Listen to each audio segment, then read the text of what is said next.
We have team coverage for you tonight. Let's now go to Stephanie Sanastasi. She is in Marion County live now. Stephanie, what's it look like from where you are? Well, Josh and Kim, the rain has definitely started to come down a little bit harder at this point. It's starting to come down a little bit to the left of me here. You'll see behind me the sky very gloomy and it's gray at this point. It's mostly what we've seen for the majority of our day. This morning, I talked to a business owner from South Pittsburgh who's just hoping this weather doesn't affect her business like it did back in 2013.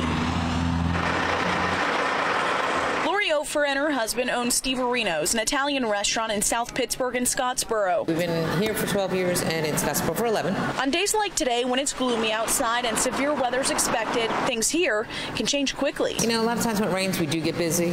And then if we lose power, the town loses power, us being on a main grid, we get, even busier. When the rain comes down hard, it brings Lori back to the flash flood of 2013. We were down for 4 days, I think. Something she's hoping doesn't happen tonight, but by the off chance it does, Marion County schools decided not to even chance it. We made the determination that we felt it'd be best to go ahead and release the children, get them home safely around noon today. The district's 9 allotted weather days are now all used up, but Director of Schools Dr. Mark Griffith says he'd rather play it safe on days like today. This year is just one of those unusual years where we do have to make one of those up. Here says now they're just going to sit tight and wait and see what happens once the weather rolls through. That's all you can do. Operate as normal and, go with the flow. You have to deal with it as it comes.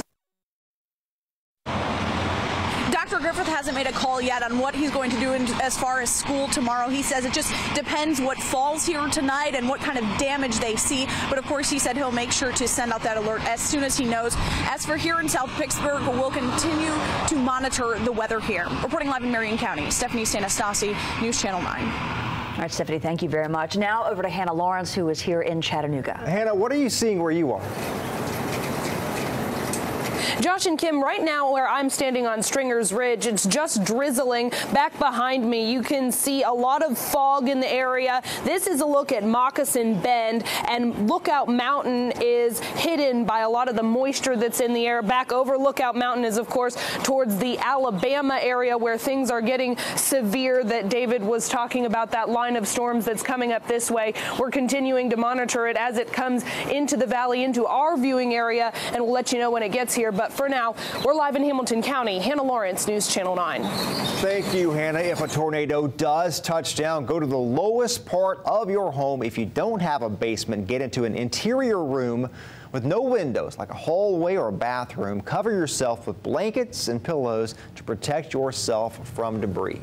And don't forget to download the Storm Track 9 weather app to stay informed on developing storms. Search WTVC WX in your app store and make sure that you enable notifications. That way we can send you alerts as soon as they happen. Now, doctors say some people just ignore the warnings to stay inside during severe weather. Jeff Visser with CHI Memorial says lightning striking a person does not happen very often, but it does happen and can severely injure someone. Hail is another risk that most people don't think about. We've seen people that have had injuries from hail, head injuries, things like that. Dr. Visser says when it does storm, they see a lot more patients injured in a car accident due to wet roads. In McMinn County, state troopers say wet conditions